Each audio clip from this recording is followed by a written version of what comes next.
Right, how are we doing everybody? Welcome to Russell Heritage Golf. Today we're going to be talking about how to shallow the golf club. Now this video is very much aimed at anybody who is struggling where the shaft is too vertical coming in towards the early downswing. I'm not really have a strong sort of opinion on the idea as to whether you need to be on plane or whether you need an abundance of shallowing in the swing, but obviously the thing that I'm trying to refer to is we don't want the shaft coming down too vertical in the early downswing position. Now what we're going to do is just chat about the reasons why it would come down too vertical, and then you know what to potentially avoid if this is your problem. The first thing basically is that in the early downswing position, what we need to kind of think about a little bit in terms of it is going to be very much related to the backswing. So if in the backswing position your trail arm excessively bends, then what's going to happen is that as soon as you start to sequence the downswing, you start to rotate the lower body, the trail arm is going to end up in a state of internal rotation, which means it gets stuck up this way, and then the shaft is going to come down too vertical. So you basically, your right arm, or your trail arm I should say, needs enough of a bend to help you lever the club back, but you don't want it becoming excessively bent where the hands get kind of too stuck to the side of you, because it will have this sort of vertical effect on that sort of shaft angle.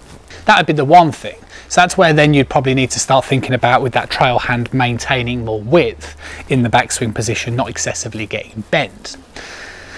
One other component, and this kind of ties into both and the above really, is that the right hand, or your trail hand again, sorry, needs to be creating a hinging mechanism in the backswing, which basically means this sort of angulation like so. Now, what can tend to happen with golfers is that if you try and do things like hold on to wrist cock with the trail hand. So what I mean is that you'd need to understand the relationship of the lead hand is to cock and uncock, right? So it basically means this way and this way, which is going to generate a lot of power. The trail hand is supporting this basically in the hit. So if I then started to switch my mentality, so basically means that I'm going to try and hold on to wrist cock with my trail hand, then what will happen is it will create a vertical nature again on the shaft. Because as soon as I start trying to cock with my trail hand, the trail wrist is going to start to flatten, as opposed to it should be thinking more about that sort of hinging action and holding on to this angle. So again, the trail wrist should be more this way.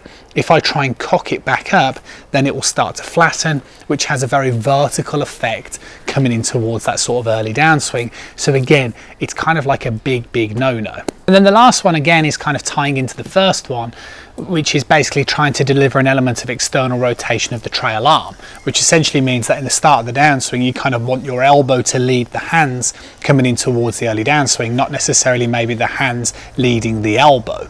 But this is kind of like, I think, more incorporated with the first problem.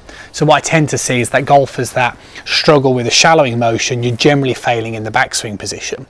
Very rare that do I see somebody who has a very accomplished backswing and then all of a sudden they start to get potentially too vertical.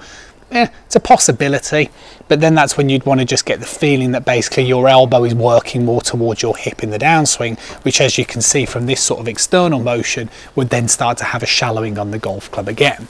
So those are the kind of reasons as to why. The biggest culprit is the excessive bending in the trail backswing position. The reason why you would excessively bend is because it helps you fabricate rotation. To get away from this, like I said, start thinking more about width. And all of a sudden, if you're thinking more about width and you realise you can't swing the club as far back, then you can start to work maybe on an element of thoracic rotation, but it might just be a telltale sign that that is going to be your capacity of your backswing length, which again is absolutely fine. You'd probably have to work on range of motion to improve it. You don't want to fabricate the idea of swinging further back if it means that your trail arm is excessively bending, because I think that will be more of a hindrance than a help. Another reason to look at, again, like we said, is the back of the hinging motion. So if you feel like that's potentially you, that you think, oh, hang on, I've been trying to maybe cock with my trail hand more, and then that way, that's going to be the problem. It's absolutely fine to feel like you're hitting the ball with the trail hand, but in a more this sort of fashion, right? So you feel like maybe you're throwing the club more to the side of you, so it can basically hold onto the angle. You don't necessarily want to feel like you're pulling the club down with the trail hand, because it will make the shaft come down more vertical. And the last one, like we said, is the external rotation. So the feeling that the elbow is leading coming in towards the downswing, which would basically, as you can see, has this effect on the shaft. It's important that you make sure that you can keep the club on plane.